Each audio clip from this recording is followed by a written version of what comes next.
ask anybody's question but yours. You're an idiot. And really a disloyal person.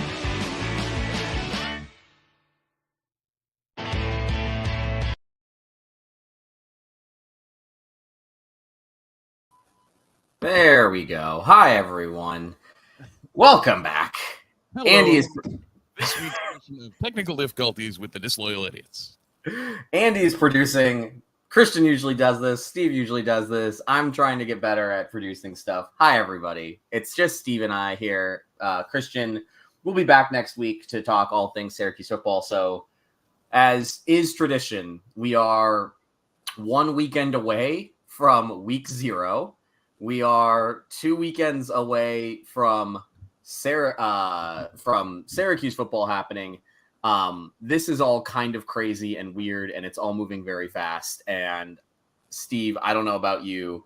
It's fun to get an old school show back, but it's also very weird to think that in next week's show, we're going to be talking about Florida State and Georgia Tech, 2 opponents on Syracuse's schedule who will have played the first game of the season. I don't know where the year went. Like, I'm happy we're here. I just don't know where the time physically went. And you don't even have kids yet. No, that's the whole offseason flew by. I think at one point we were talking about how we really were like, it's going to be a bit like we'll have some content here and there. Next thing we know, we took like 2 weeks off total over the summer, and we're back at it for in full swing. Camp is ongoing. Christian and the rest of the Noons crew have been absolutely slaying it on the coverage. Combine that with Syracuse.com and what we're getting out of them, and it's just awesome to see the level of transparency we're seeing with this staff that we haven't seen, well, ever. And yeah, we're back in football season, man. Yeah, I'm happy about it, and we're gonna get to all things Syracuse football here because it's been not as busy of a week in terms of news. Like, we've gotten a couple of interesting nuggets that we'll go through, but I think the number one story about the week when we're talking about Syracuse, when we're talking about Syracuse football, number one story has to be the fact that we are now watching the Fran Brown reality show take place. Specifically when we're talking about the ACC All Access show that has dropped the first episode this week, last Monday, which is wild to think that was the case. That was a week ago. Yeah, that was this week, which is absolutely wild. Okay. What were your thoughts, man? Because I have many thoughts, but I think overall, like, this is the kind of stuff that you and I have dreamed about Syracuse being a part of in some way, shape, or form. And you know what's crazy? Last week was a hell of a month for me, and I didn't get to see it at all. Wow. Yeah. Okay, so then I will give you my thoughts immediately, because if you didn't see it, one, you should rewatch it. I believe all the episodes are available on the ACC network section of your ESPN Plus app, so it shouldn't be that hard to find. Yeah, I've seen it in there, so I'm I know it exists. I just have not physically had the time to watch it. The thing I will the thing I think is that's most important to kind of to highlight about this show is that Fran Brown is a force. The first episode is basically the Fran Brown show for good reason. Like, he is probably the biggest reason why this is happening. He is obviously the biggest thing on the program, but I'll talk about the amazing intro of the show in a second, but I think the crux of the episode is following Fran Brown around. Like, he shows him waking up and leaving his house at like 5:45 in the morning to go and get a workout in. He apparently does a 30 to 45 minute workout before anybody else gets into the building. He is very much a former football player in all of the best ways that you want, but in all of the like chaotic / insane ways that only former football players or former high level athletes kind of understand, where he is obsessive about this in a way that I don't think people gave him credit for. I I think that it's kind of like to use a soccer analogy here that I want to use. It's kind of like the Mikel Arteta thing, where you knew he was coming from really good pedigree, and you knew he was going to be a very good coach, but you didn't realize until he got to be the head guy in charge that the reason that he was hired on those great staffs, the reason that he's made it here, is because he has all the makings of this new age of head coach, which is the obsess over every detail about the program, like set the example himself on all fronts. And as we saw, I think we saw this a little bit earlier in the season, and no one kind of talked about it. We did a little bit on the show, like him calling out SU Athletics at the spring game for not getting the pregame walk intro right. That was not a bug. That's the way that that's a feature of the Fran Brown coaching experience. Yeah. And that's, I just hope he doesn't burn himself out on it. Yeah.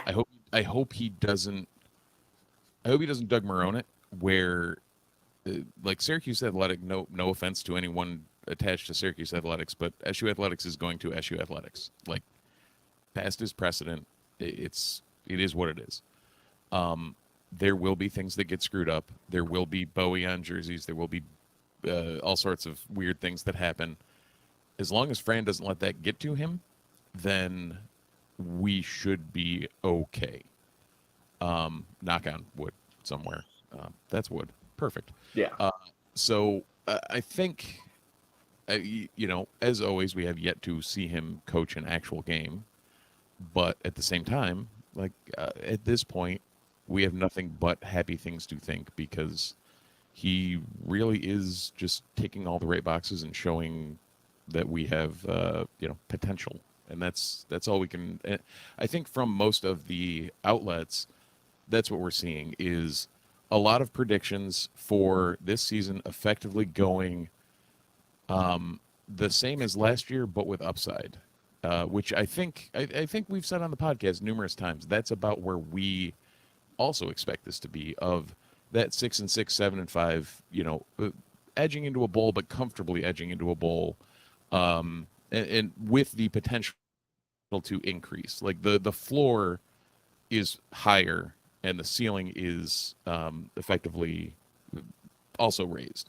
So if we can turn that into something, then even better. I think we're in the right spot. Yeah, and I think that my hope with this show and my hope with everything is that we have seen Fran Brown have this ability to generate interest and hype around Syracuse in a way that is very infectious and is directly due to him. I think, again, like one of the things that I really find fascinating about modern coaching is that the concept of radical candor is just becoming like commonplace across all coaches at the highest levels. And that's going to trickle down into the lowest levels as well. And like radical candor is this idea that, a bunch of consultants and sociologists came up for offices and management. But it's the idea that it's basically it's no BS personified in business speak. And you see that a lot in the clips and the players are talking about this in the seated interview parts. Fran appears to be incredibly direct with the players and in the feedback that he's presenting to them in the practice setting. Like there are multiple clips of him yelling at players saying like, you're not doing this right. This is how you have to do this. And there's multiple clips of him going to the players and saying like, this is you being a second string guy, not a first string guy. This is what I need out of you. If you're like, and it seems, not saying that Dino wasn't like this or not saying that Doug Marone wasn't like this, but this is like a very new age coaching kind of mentality. This is a very, if you, again, see it across the board happening at the soccer management positions, you're starting to see this now in baseball as well. This is the new young coach way of player management. There's not a lot of coddling, but do you know why that's the new the new type of man management? Explain it to me. Because all those guys played under the old style and realized it was bullshit, and now they're like, you know what? Let's just tell these guys how it is instead of trying to like talk them up. And like they all got pissed off when they were playing because coaches were doing that shit to them. Yes. So it's like well, no shit, we're gonna move to this. It makes me so happy. Uh, But it is one of these things where I think it's going to work really well at Syracuse specifically now, because one of the other things that comes out of this show in the first episode is the Kyle McCord effect. And like, I am going to be the first person to stand up here and say that I was probably lower on the Kyle McCord transfer in than most of the fan base, mostly because I was approaching it from the lens of like, when I watched the sport, like Kyle McCord wasn't doing what he needed to do at the highest levels at Ohio State. We know what he isn't. We know what he is. And I just don't think that he's the guy that can transform a program on the field. What we saw here, and I think this is what you're going to say, like I think this is like really, and again, Steve, you actually, quote unquote, you played the game. I did not. But it's really obvious that even if you don't want it to happen, the quarterback is the leader of the team. Like, you might want it to be the offensive line group. You might want it to be one of the star wide receivers or running backs. But whoever is the quarterback is the de facto leader of the team. And what Kyle McCord what they showed in this episode is that Kyle McCord is a direct line from Fran Brown's mentality to the rest of the team. Like, the way that they were giving feedback, the only thing that you could tell the difference was with the voice. Otherwise, the language was exactly the same. The tone was exactly the same. It's really obvious why Fran went out and got him.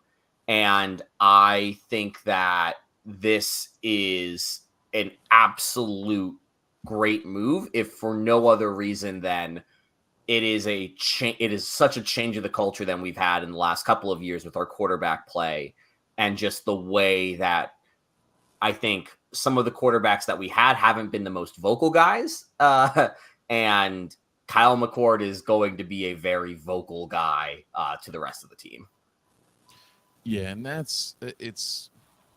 don't know.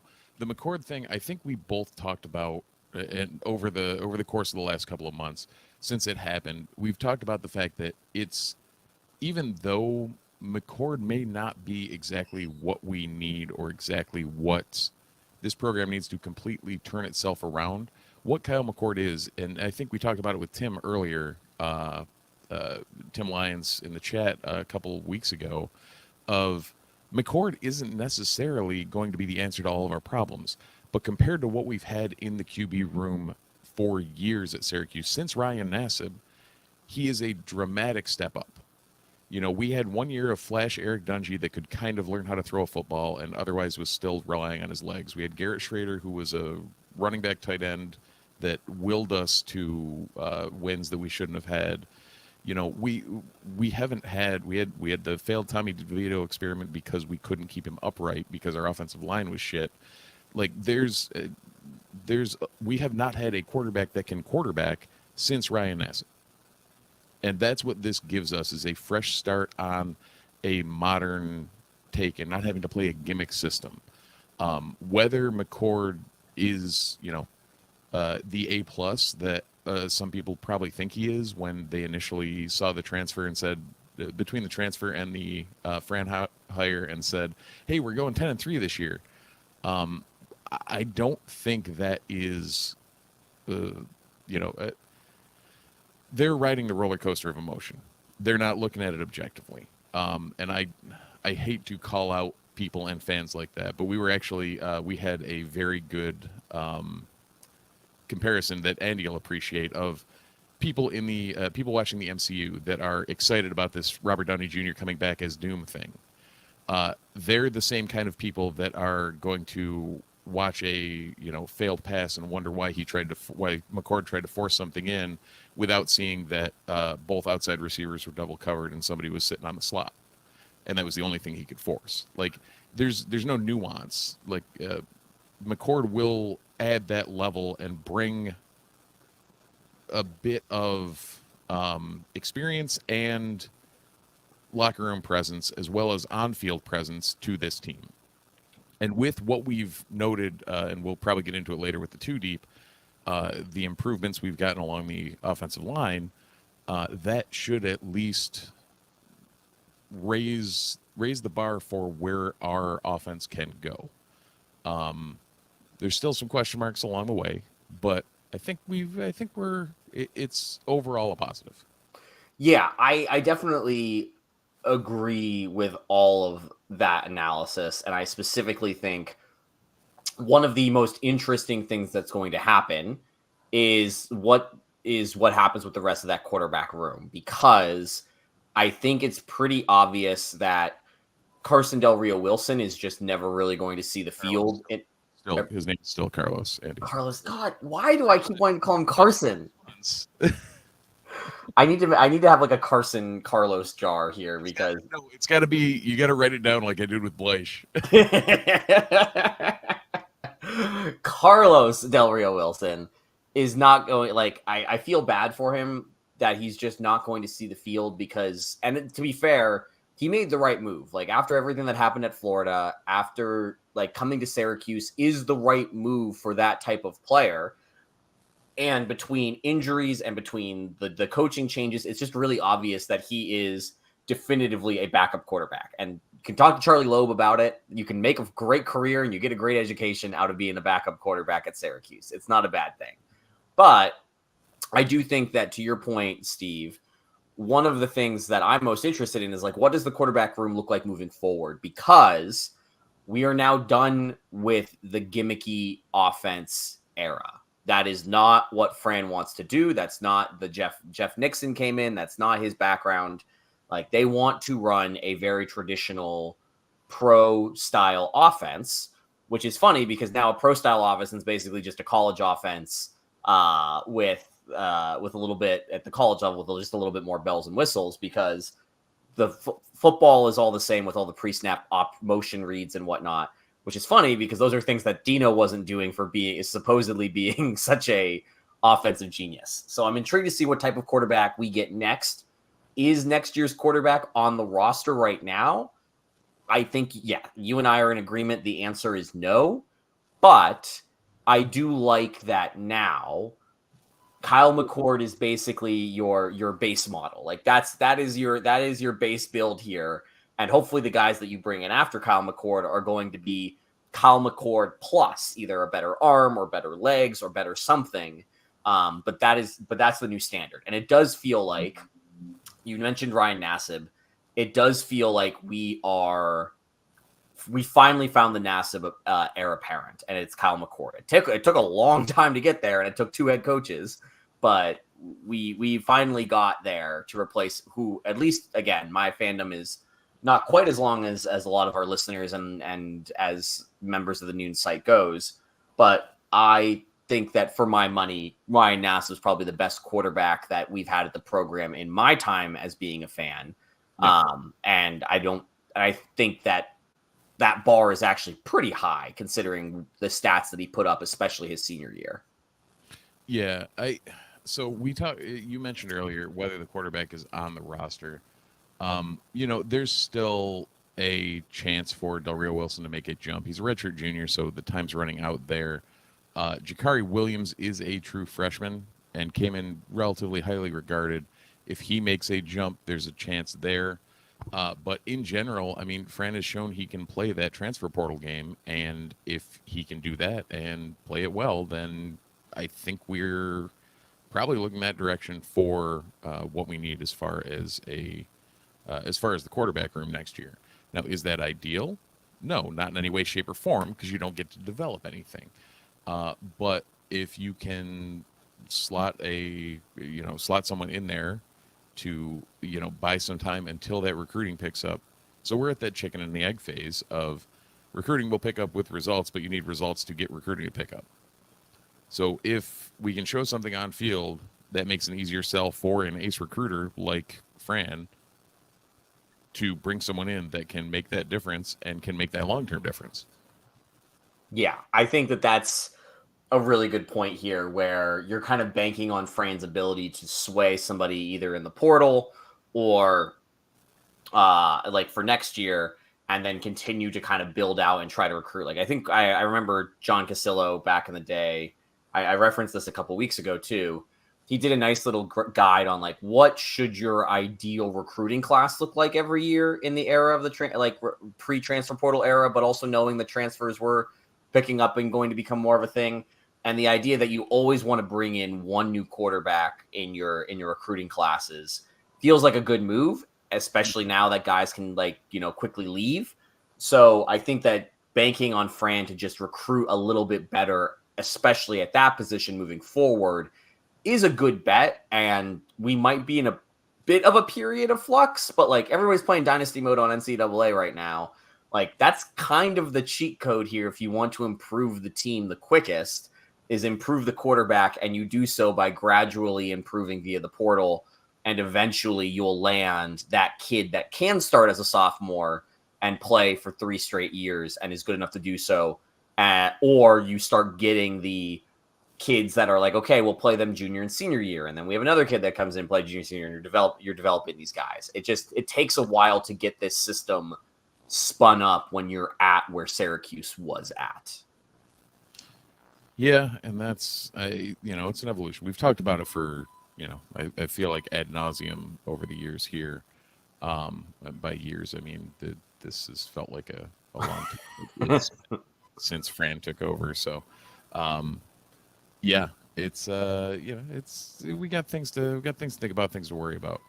Well, speaking of that, let's talk about that quarterback 2 deep right now. Christian, we'll start with the offense here. Christian de Guzman over.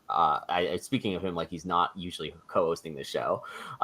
Christian wrote a projected 2 deep for the site based off of his observations at camp, what he has seen so far. And right now, behind Kyle McCord, he has Michael Johnson Jr. or Carlos Del Rio Wilson as the backups here. I do think it's really I like the fact that Michael Johnson Jr. is separating himself, because I do think that that's probably best for the long-term health of the program. But I'm just kind of curious, Steve. We've talked a lot about the offense. Like we've had wide receiver conversations on the show. We've had offensive line conversations on the show. We've had Oronde Gadsden conversations on the show. Looking at the 2 deep, I still think the most interesting part for me is seeing the who is on the second line of the offensive line depth chart as opposed to the first, and being really excited about that. Yeah, well, and especially someone like Enrique Cruz, who Christian and I talked about last week. He, we weren't sure what had happened, but Christian had said this week that Cruz had moved inside to guard as well. So if you note on that depth chart that you see here on the screen, if you're listening to us, please feel free to check out the YouTube or Twitch stream. We do now have props and fancy things known as screen sharing. So the Enrique Cruz, who we all for years have thought for 2 years now, have thought was the locked-in left tackle starter, Demetrius Weatherspoon has come in and dropped 30 pounds per a Syracuse.com article that was really well written by Chris Carlson. Friend of the pod, Chris Carlson, has done an in-depth offensive line piece, and I'm always happy to see that. Enrique Cruz is now working with the guards and is listed behind Mark Petrie as a interior lineman, which, okay, when that's our backup, your backup left tackle is Josh Miller, who was working with the guards, is now working at tackle, and is the Georgia transfer. Left guard Joe Cruz was there last year as well. Center, you have Josh Aloa or Cody Hornsby, who is the Howard transfer? No, Grambling. Yes, Grambling, because I was going to say Weatherspoon is the Howard transfer. And then Trevion Mack, who has been in the system 2 years now and is working his way in behind right tackle, behind Savion Washington, who transferred in. Overall, I mean, we got a lot of bodies that we haven't seen depth or quality depth like this in years. I'm not going to say it. I'm going to say it, but I'm going to mark my hedge any bets possible. But looking at that 2 deep, I'm not immediately worried that something's going to go sideways if somebody gets hurt. I echo your thoughts exactly, because I think I was probably the biggest, especially out of the three of us, I was the one who was like, this season can go foobar very quickly if the offensive line doesn't improve. Yeah. I was fairly convinced that the line was not going to be good coming into this year, especially after what we saw last year in the passing game, and then going out and getting Kyle McCord and really kind of losing the idea of a quarterback with legs that can save you if your offensive line doesn't work. And now I see this line and I go, this is probably, I know Fran got a lot of love for the recruiting job that he did with salvaging the class after Dino's firing. But I think that this job with the offensive line through the transfer portal might be one of the most impressive things I've seen. Now, all of this comes with the caveat that, like, I am going to go on to my other Fans First Sports Network show, Level Up, later this week, talk about Colorado and say, I don't know if you can build an offensive line through the transfer portal, but one of the things that I do like about this unit. That's the thing, though. You say that. They didn't build it. They have the core, like that center core is who started last year. And Right. They augmented the outsides with guys who replaced that. I mean, the left tackle was perfectly functional in Cruz, and if Weatherspoon beat him out, then yes, you can build out of the portal. And I think that's why I think this is so fascinating and also deserves so much like accolades and pride for Fran Brown and the rest of his staff, because I do think that moving Cruz inside is a great idea. Like, I think that when you kind of look at his body and you look at where he probably projects at the next level, like, guard makes a lot more sense. And this is good for his career development across the board. Look at Joe Cruz and we look at Josh Iowa. Like, these are guys, like Iowa especially is a guy who I think relying on him next season this season was always kind of like kind of the this is why the line isn't going to be that great. Like, he's a good player. He's not a great player, especially in pass protect. He definitely improved last year. Yes. Every time I saw him come in last year was an improvement over the prior year when he was forced into duty. But right. That's, January Reed beat him out, and here we are. Exactly. And I think that that's the part where I'm really excited now to kind of see this line in action. I expect there to be some kinks in those first few games as the line tries to kind of mesh and figure each other out. But I will say Christian has made it abundantly clear to us via our Slack and via his reporting that it does seem like the first team line has essentially coalesced into this unit that is practicing together. There's not a whole lot of rotation happening with the reps as those first and second team units go, which is, again, like when you're looking at building a line through the portal, which again, we didn't necessarily build, added a lot of new bodies who are learning how to play with each other for the first time. This is like, that's what you want to see, is that this group is coalescing in camp. They're getting those reps together. They're learning the weird intricacies about how to play with one another. They're learning what Kyle McCord likes. They're learning how Kyle McCord handles pressure, how he handles movement in the pocket, all things that in the first few weeks of the season, when you've got a new line, those are the little things that kind of go sideways every so often, but you're working on those in camp now because you have the unit finalized. Yeah. One of the other things that I think is really interesting here with the wide receiver room, Darryl Gill Jr. is not a name I kind of expected to see on the depth chart at the 2 deep. Yeah, yeah, Steve was right. Look at that. The two speedsters are 1 and 2 on their line. Yeah. Go figure.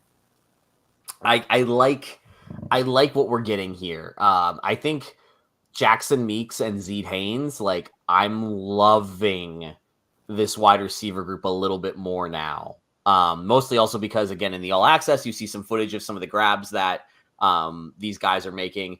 Emmanuel Ross is another name that I think is going to be really fascinating to watch and see how he and Umari Hatcher split snaps moving forward.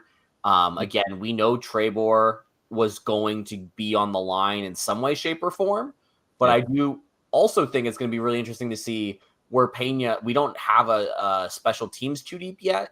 Really interesting to see how they handle these specialty roles here, because it does seem like for the first time in a while, Pena has some legitimate competition for kick and punt returns, even though I would argue that Pena was probably the second or third best ACC returner on both kickoffs and punting when he was healthy 2 years ago.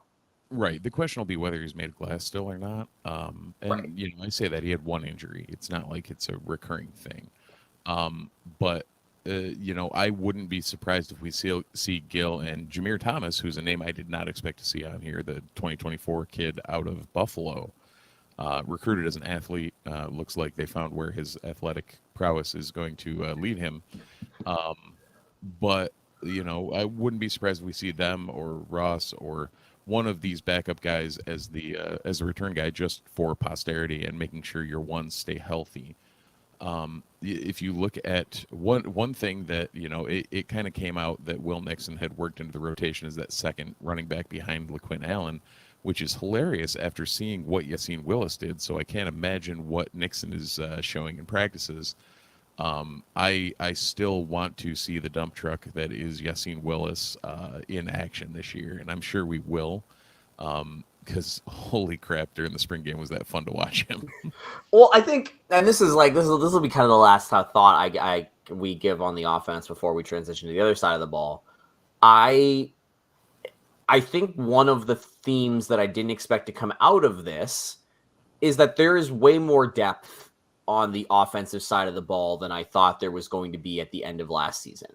Like, Fran did something that we gave Dino a lot of crap for doing, which was Dino really seemed reluctant to use the portal to build depth on the roster. He seemed to like to use the portal to fill in for like key starting positions and then recruit the depth. And there is a lot of there's a lot more flexibility on this offense. And again, we don't know what Jeff Nixon's offensive play calling style is really going to look like. We don't know how they're going to manage multiple formations and multiple sets. But when you look at what the good schools do, what the good offenses do at the college level, they're able to leverage their depth to be unpredictable and to be variable. And for the first time, I think that Syracuse has a roster where we can do that because there's so much depth in the receiver room. There's so much depth in the running back room. You can provide a defense with multiple looks, and they have to identify the personnel and then adjust as necessary. And those are the little kinds of edges that give you an advantage as let's just say it very bluntly, a less talented on paper program. Yeah, and that's something we're going to hope to see develop through the year, so that we don't end up continuing to be that, well, I guess through the years, so that we don't continue to be that less talented program. One place we do have talent is tight end right now. So the 1-2 listed by Christian is Mr. Arande Gadsden II, who we all know, and I don't think we need to discuss at all. The number 2 is Thunder Dan Villari, who we all know and probably don't need to discuss either. So that means that Max Mang is number 3. So what my brain says is Gadsden is your utility guy. Villari is the pass-catching, actual hand-on-the-ground guy. And then if you need to block, Mang comes in.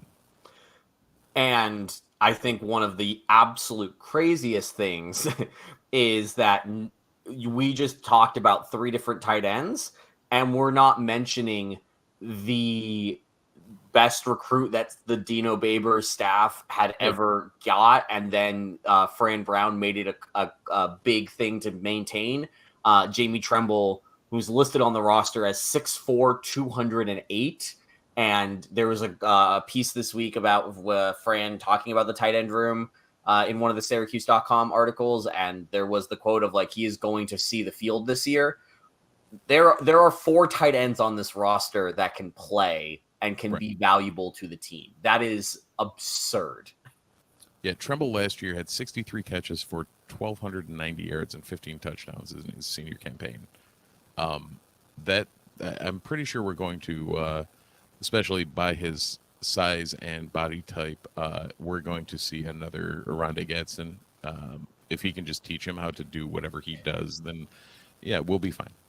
Yeah, I'm starting to see that the hope is obviously, Oronde obviously has more eligibility after this year, but the hope is that Oronde plays well and is able to go to the NFL like we all would like expect him to do. I don't remember if he got a medical red shirt last year to grab another year of eligibility or whatnot. Again, it's all a game and the rules are made up. But yeah, exactly. He's going to go pro, and then you've got Oronde Gadsden Jr. just sitting right there. I guess it'd be Oronde Gadsden the third, since he's already a second. But anyways, before, you know what also, though, Steve, is just absolutely out of this world, a top star recruit, super versatile, and will just elevate everything that you do in your life. Home Field Apparel. There we go. Home Field Apparel, the makers of the finest vintage and collegiate-inspired clothing. They're back with their countdown to kickoff promotion that they're running this year. They have done some not mystery boxes anymore. They're doing platinum football boxes for 54 different programs across the board. They are exclusive t-shirt, hoodie, ringer t-shirt, hat designs. If you buy the platinum box versus the standard box, you also get a platinum card that gives you early access to new drops like their championship gear that they've been dropping all this past week, which includes Nebraska National Championship bomber jackets and hats. I believe they did Michigan as well. A few other schools included in the Champions drop. This week, we've got new schools coming on board. They just sent out the email today. 5 new schools are joining the Home Field family, all of which you can, they're some of your favorites in Dynasty mode. If you're looking for a real hard challenge like Kennesaw State and Old Dominion are joining the Home Field family. And the most important thing to all this is that if you would like to buy Home Field and you haven't done so yet, we have a code here, 15% off your first order, Nunes24, NUNES24 at checkout for 15% off your first order at Home Field Apparel, Nunes24 for 15% off your first order.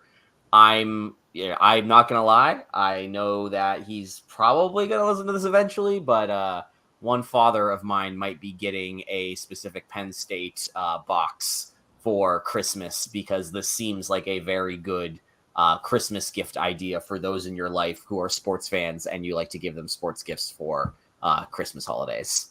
Well, we can't all root for the right team. Penn State was never on my radar, thankfully. I am very excited, though, for when that series does get picked up. I believe, as of now, it's still on the calendar between Syracuse and Penn State to kick off in 2026. Yeah.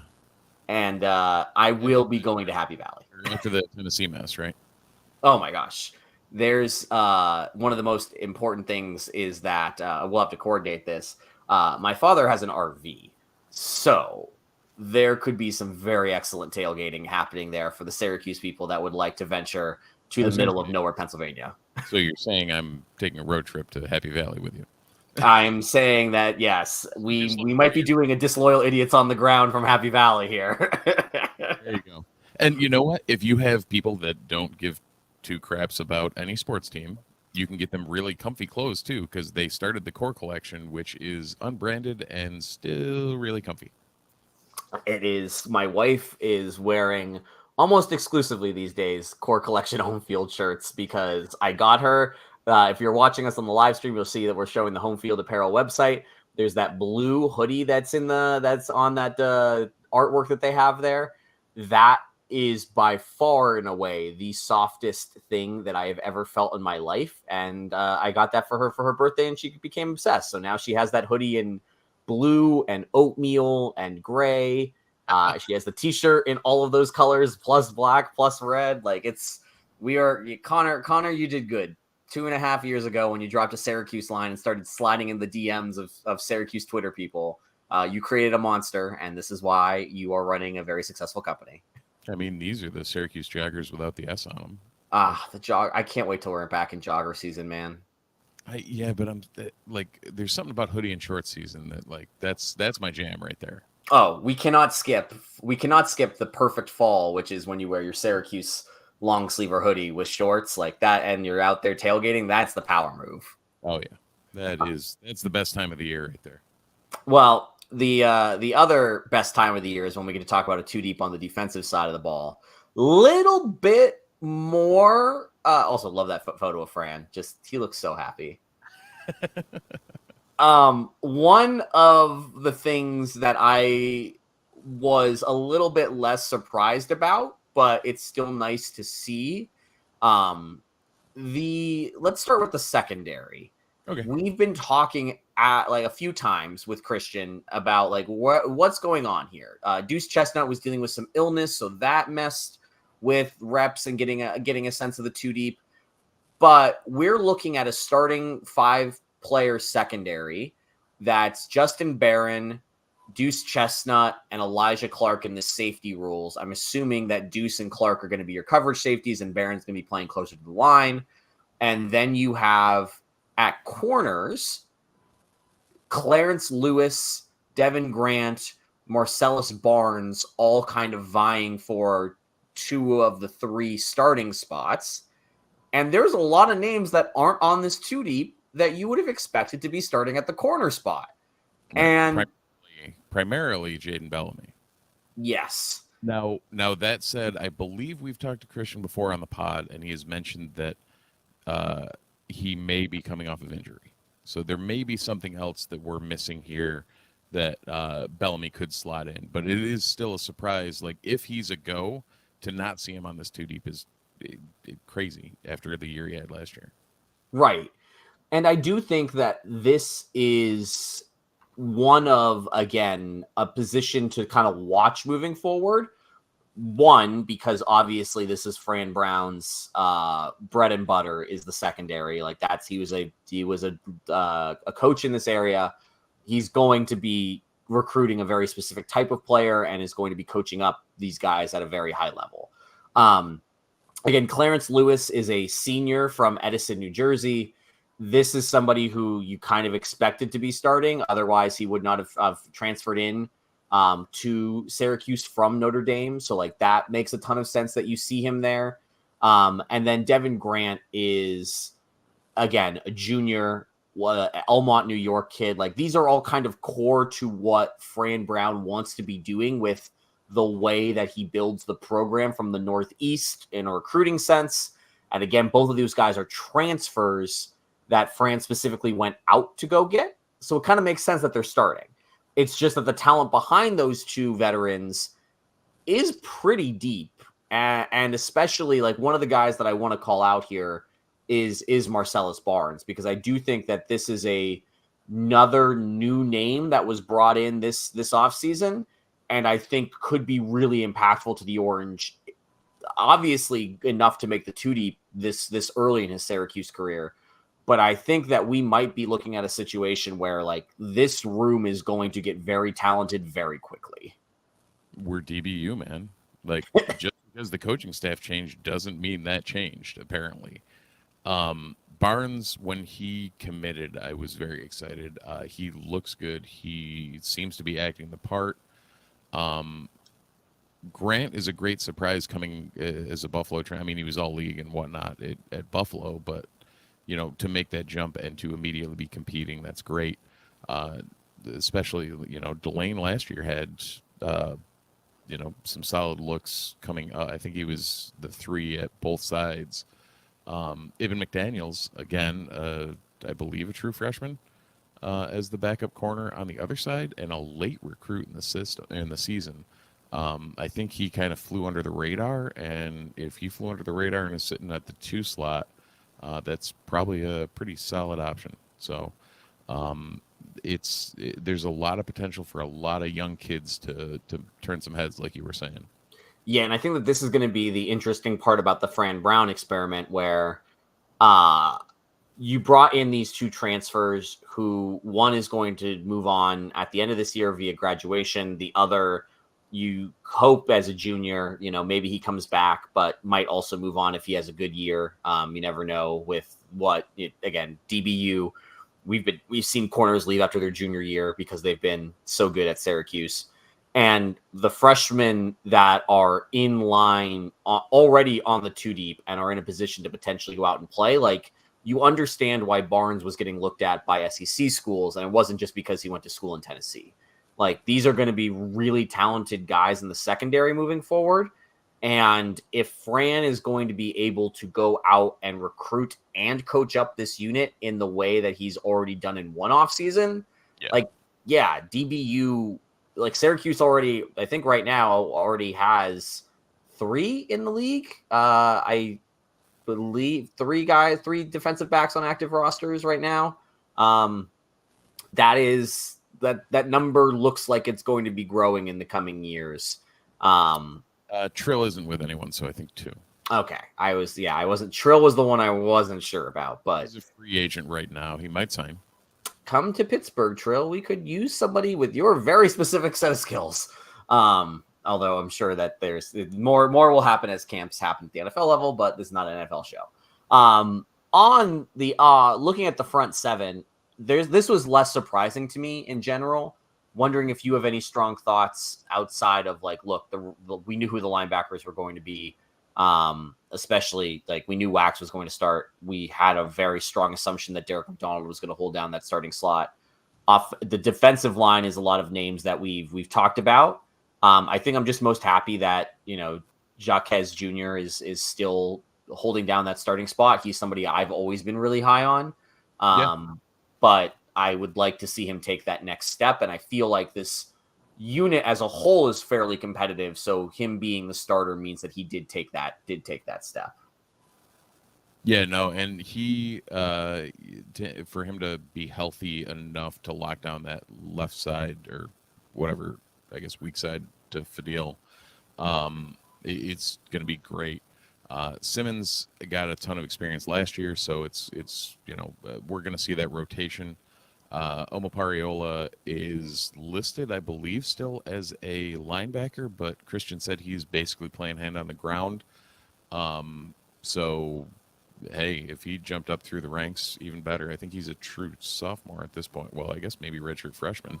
I could probably do this and look because, well, I have the roster in a different tab. I love technology. But overall, I mean, that 1-2, those 2 transfers in were Wilson and Diggs. We knew we were going to come in and slot right in. Jobity picking up that, kind of moving down to the middle is, it's hopefully a benefit. Hawkins is a junior, and Simmons is a redshirt junior. All right, so I was off on that. Yeah, I think that there's a lot of experience in that front 7, specifically on the line. Also, shout out to Dion Wilson Jr., transfer in from New Mexico State, but he is the only non-New York, New Jersey player on that starting line. He's from California, really, but like Fadil, New Jersey, Dion Wilson, California. Jobity is, I believe, Buffalo. Yeah. What was that? Buffalo area. Yep, and then Jacques Jr., New Jersey as well. So this is, again, we're starting to see Fran Brown has made it fairly clear in the starting 11 and in the 2 deep, like what he's going after. And it's the New York, New Jersey area is going to be a Syracuse emphasis point, and I'm just really excited to see it come to fruition on the line. And again, like I feel bad for not talking about the linebackers more, but like Wax and McDonald were basically written in Sharpie pending injury based off of what they've done previously. And it was always going to be hard to recruit for that position. especially when you're moving to a 4-2-5 and you have bodies like that there, where I believe is Wax NFL, like he's gone after this year no matter what, or does he have one more year of eligibility left? I think if he's not gone, he's gone. Let's see. He's listed as a true senior, so yeah. Okay. Outside of him getting hurt, he is out of here. Which also, this is completely unrelated, but this is helpful for me. Is Wax the last of the COVID guys where he got like the magical fake year of eligibility because of the COVID season? I don't remember if he was on the because he was on the 2020 roster. I just don't remember if it was every player.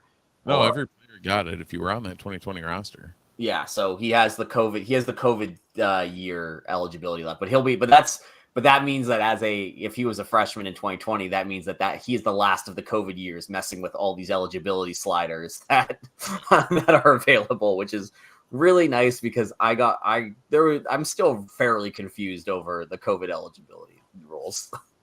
Well, we got quite confused because we were thinking of Trill when, in fact, Garrett Williams is the starting nickel for Arizona. Iffy is the backup safety at Detroit. Cisco is, of course, the starter at safety in Jacksonville. And then Isaiah Johnson is listed as the fourth. He may not make it to the 53-man, but he's currently listed as the fourth corner at Miami. Our DBU. yeah, I was gonna say you get Trill on a roster. There we go. Like that's the secondary. Like for a team that again back-to-back bowls is hard to do at Syracuse. But like that's a lot of defensive backs into the league. I'm loving. I got to give Dino credit there. What they did on that side of the ball with that position group, absolutely a strength, and we're hoping that only gets stronger with Fran now at the helm. So Steve, that is the projected too deep on both sides of the ball. I think that if you haven't picked up on it in this chat, my biggest takeaway is that there's just more talent and depth on the roster than we've seen in the last 10 years since Marone was coach. And even then that was always a fairly heavy front starting 11 heavy roster. And so I'm just intrigued to see how a team that, again, went to a bowl game last year and seemingly got deeper and more talented, like what does that step forward look like, knowing that the roster is better? Technically easier schedule as well. Yes. Like, I understand where the hype is coming from. There's still a lot of questions about the execution on it, and you have to go out and win these games. But like on paper, this is a better roster than last year's team by far. Yeah. It really like there is no justifiable reason that they should miss a bowl game this year based on paper. Paper does not play football games, but I think we got nothing but positives here. We'll see kind of how it goes as the season goes along, but yeah, it's tough to like in past years when we've done this show specifically, the weakness is pick a position group that has one clear starter and the backups are just really not clear. This year, we'd be having a much different conversation about weaknesses because we'd be all the units are fairly deep and well-rounded. And so now we'd just be really nitpicking at like which players we think are going to do X, Y, Z, which again, it's tough to do this year because there are so many new players on the roster that we haven't seen play at Syracuse. But again, shout out to Christian and the rest of the Noons Magician crew and the Syracuse crew that are just doing tremendous jobs covering the team with the open practice stuff that we've gotten, which again, not follow Christian on Twitter to see. Believe we got an Oklahoma drill this week, which is everybody. That's when you hit the good part of camp is when you start getting to the Oklahoma drills. Absolutely. Steve, is there anything that we missed this week? Lots of. I know that we went really deep into the football talk as per usual. Oh, there was one piece of basketball news that we forgot. Did you see the basketball news? No. So give me a second here while I make sure I get this name right. One of the things that was known was that Syracuse had at least one additional roster spot available, and there was a question as to why that roster spot wasn't being filled. We had heard some back channel chatter that we didn't ever really report, but shout out to the Noon's Magician crew as always, being on top of things. That Autry was trying to add one more body to the roster, and there's still plenty of time to do that for basketball. But we are getting, move-in weekend is I believe it's next weekend for Syracuse. So we're at the point where if you're going to get a kid onto campus for the fall semester, this is kind of the do or die time. And we added a 6'9" Serbian, Petar Masterovic, to the roster. Masterovic. I'm assuming that's an itch because he's Serbian. But he is going to be a late add to the 2024-2025 roster. He has been playing in the French league for the last couple of years. He's expected to be a front court depth piece. He's 19, so he's going to be an overage freshman. Not, again, really tough to kind of extrapolate here when you're adding a big European boy from the French league, but who wasn't already on a college basketball radar somewhere, but seems like a nice little depth utility ad for the basketball program there. It's gonna be fun seeing the nicknames and seeing what his personality is like, because we do have a soft spot for our Eastern European basketball boys. I was going to say, if he hustles remotely like the rest of the Eastern Europeans that we have had on the roster in recent years, then he's going to make a name for himself very quickly. Syracuse, really weird history with European white boys, in the way that they just kind of come in there. They're never elite, but they're always really fun.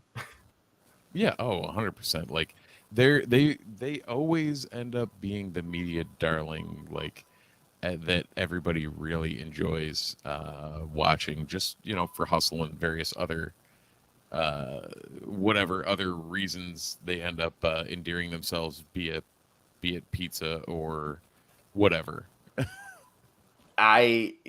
Between, like, again, Dolajai and Anjana, and I'm sure that there's more that I'm forgetting, but those are my first two. Like, if we're making them, you got to go all the way back to Marius Giannoulis. I mean, if we're doing a Mount Rushmore of white Eastern European Syracuse basketball players, like, there's going to be some debate as to who should be on there. But Dolajai is probably the king, mostly just because of the meme content that we got out of that kid. 100%. And I'm trying to look. I don't know if Ray has just about everything else on the website, but I don't see any all-international team. If you're wondering what I'm talking about, he does. Oh my God, he does. That's Orange. Yeah, OrangeHoops.org comes through again, because Ray is an absolute genius with this. This is all of the international players we've had.